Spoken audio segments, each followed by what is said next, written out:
지난번에는 데미안 했는데 오늘은 어떤 얘기 가져왔어요? 오늘은 카프카의 변신. 지금이 이제 가족의 위기가 가장 심한 시대인 것 같아요. 경제는 불안하고 개인주의는 또 심화되고 경쟁은 그 어느 때보다 치열해졌어. 그래서 한 번의 실수, 불의의 사고, 예기치 못한 질병이 가족 전체를 위기로 몰아넣을 수 있는 그런 시대가 된 거야. 그래서 그런 가족의 위기를 또 누구보다도 먼저 예민하게 느꼈던 게 카프카야.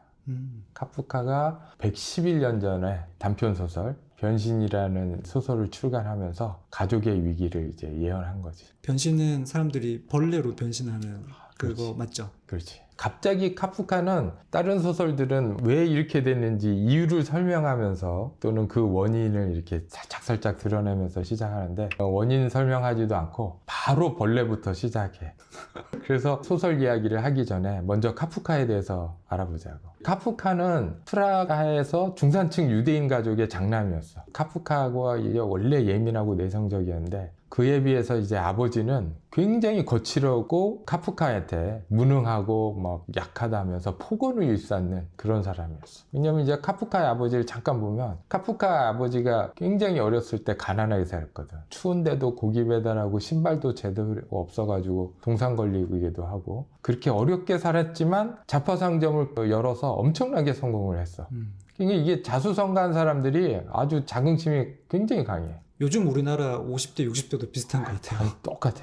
자기가 그렇게 성공할 수 있었던 거는 강기 때문에 성공했다는 믿음이 있는 거야. 그래서 자기 아들도 이제 강하게 키우려고 하는데 카프카는 선천적으로 약해. 카프카 아버지가 이렇게 봐도 카프카는 공부는 잘했지만 성격이 여리고 체력이 너무 약하니까 자신의 사업을 물려줄 수 없다고 생각해. 그리고 이제 완전히 포기하면 됐는데 카프카 아버지는 끝까지 관여를 한 거지. 야, 내 사업을 못 받을 바에는 너는 안정된 직업을 갖기 위해서 변호사나 판사가 되라. 그러려면 법학과를 가라. 이러고 또 압력을 행사한 거지. 그것도 요즘이랑 비슷하네요. 다 똑같이 뭐. 카프카가 공부는 되게 잘했어. 그래가지고 박사학위까지 취득해. 그래서 카프카는 이제 박사가 된 다음에 판사로 살 수도 있었는데 변호사나. 근데 일부러 보험회사에 취직해.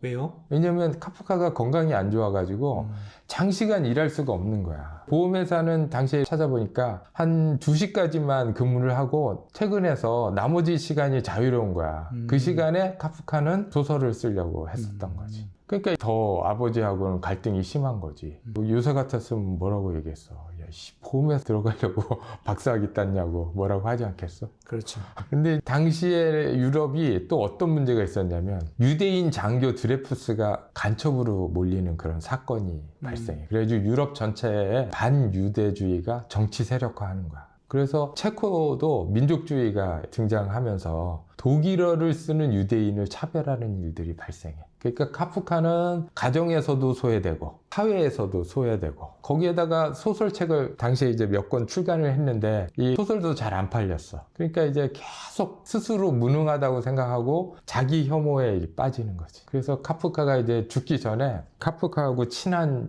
친구가 있어. 브로드라고. 브로드한테 자신이 쓴 원고를 다 맡겨놓고 브로드한테 책 더 이상 출간하지 말고 있는 원고 다 태워라. 이러고 이제 유언을 남기고 죽어. 약간 자책 같은 거네요. 그렇지. 근데 브로드는 카프카가 세기를 앞서는 천재라고 안 거야. 그래서 유언을 어기고 전부 다 출간해버려. 싸구리, 편지까지. 근데 그게 모두 다 베스트셀러가 됐어. 변신을 아마 세계에서 가장 많이 읽히는 단편이라고 하더라고. 지금까지 수억 부 팔렸다는 얘기가 있어. 일단은 소설 내용을 보면 카프카가 이제 벌레된 상황부터 시작하는 거지. 이게 그레고는 또 착해. 자신이 벌레가 됐는데 자기 몸을 걱정해야 되는데 자기 몸을 걱정하지 않고 직장 걱정부터 하는 거지. 그리고 가족 걱정을 하는 거야. 야, 나 빨리 나와서 일을 해야 되는데. 이런 거는 이제 사회적 압박이 개인의 정체성을 지배한다는 거를 말하는 거지. 그래서 스스로가 자신을 인격이 아닌 수단으로 여기는 거야. 우리도 대부분 그래. 몸이 아픈데 회사 걱정하고 있고. 그렇죠. 몸이 무서운데. 그래서 그레고르는 어쨌든 방에 갇혀서 외로움도 느끼고 슬픔과 배신감도 느끼고 결국 자신이 가족에게 짐이 되어버렸다고 체념하게 되는 거지. 근데 이제 아버지가 은행에 취직하고 바로 여동생이 이제 점원으로 취직해. 그러니까 되게 기쁘지. 그러니까 얼마 지나지 않아서 바로 또 자기 혐오에 빠져. 아, 나는 이제 쓸모없는 존재다. 나 없이도 우리 가족이 잘 돌아간다. 그래서 자신이 사라져야 된다는 것을 확신하면서 죽어. 이 부분이 이제 니체가 말하는 양심의 가책으로 이제 해석되는 부분이지. 갑자기 돈을 벌지 못하는 상태가 되어버리니까 가족에게 도움이 안 된다고 생각하고 스스로를 처벌하는 거야. 너무 슬프네요. 그러니까 그레고르는 가족도 원망 안 하고 사회도 비난하지 않고 모든 책임을 끌어안고 자기 자신을 지워버리는 선택을 한 거야. 근데 가족들은 그에 비해서 어떤 거냐? 가족들은 그레고르가 이제 벌레로 변하자 처음에는 이제 무섭지, 충격을 받았지. 근데 바로 아버지와 여동생이 직업을 구해. 그러면서 점점 이제 그레고르를 대하는 태도가 무례해지는 거지. 말도 심하게 하고 쟁반도 막 발로 밀어서 밥 주고 거기에다가 또 그레고르에게 폭력을 행사해. 그리고 노골적으로 혐오하고 결국 여동생은 이제 오빠를 사람으로 부르지 않고 이것 저것 괴물로 부르는 거야.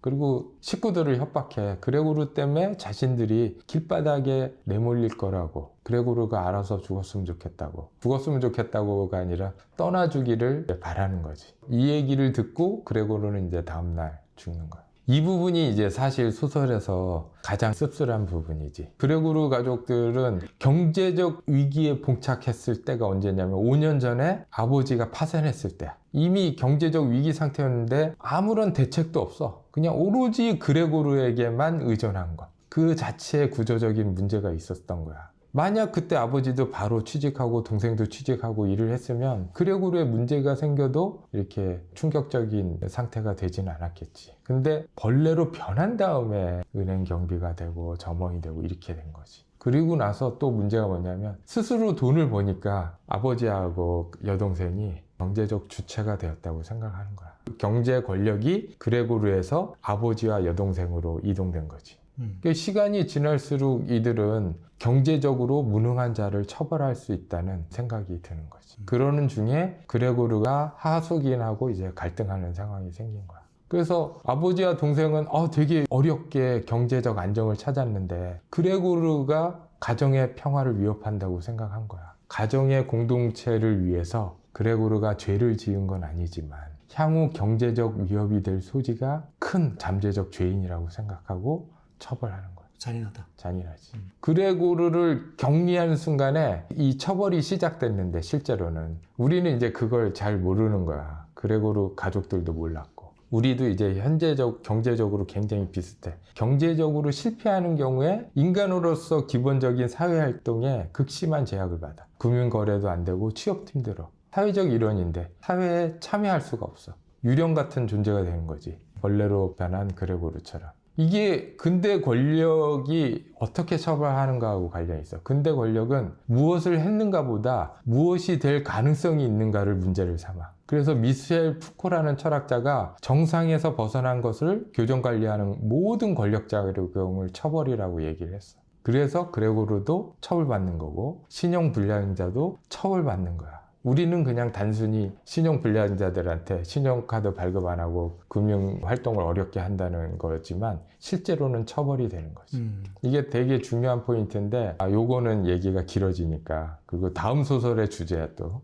그래서 나중에 얘기하기로 하고 오늘은 가족에 집중하자고. 그래서 변신의 상황을 현실하고 비교해서 한번 생각해 보자고. 예를 들어서 치매 노인이나 불치병 환자의 가족이 있어. 그럼 그들도 그레고르 가족처럼 충격을 받겠지. 그러다가 지쳐가고 어느 순간 사랑보다는 가족의 생존을 걱정하는 순간이 올 거야. 그리고 해결 난감한 상태에서 때로 무례해지고 험한 말도 할 수 있겠지. 그러면 생각했을 때 내가 그런 사람들을 미워할 수 있나? 또는 인간이 인간답게 살 수 없는 조건에 놓였는데 내가 제3자인데 그 사람들한테 인간으로 남아라 라고 강요할 수 있냐? 쉽지는 않아. 이 소설은 현재 우리 시대 가족의 자화상이라고 할 수 있는 거야. 내가 병에 걸렸어 봐. 나도 그레고르와 같은 선택을 할지도 모르는 거지. 또 그레고르 가족처럼 환자를 간병해서 버티다가 이제 생존할 고민하는 사람들은 그 사람도 미워할 수 없는 거지. 내 생각엔 소설에서 이제 카프카가 보여주려고 했던 게 나쁜 가족의 사례를 보여주려고 했던 건 아닌 것 같아. 왜냐하면 소설 중간에 벌레로 변한 그레고르가 가족에게 무슨 말을 하려고 해도 웅웅거리는 소리로만 들렸다. 이런 부분이 나와. 벌레 소리로만. 네. 그 얘기가 카프카가 남긴 거는 만약에 거꾸로 생각해서 그레고르가 가족들하고 벌레로 변했어도 대화를 나눴어. 소통을 했어.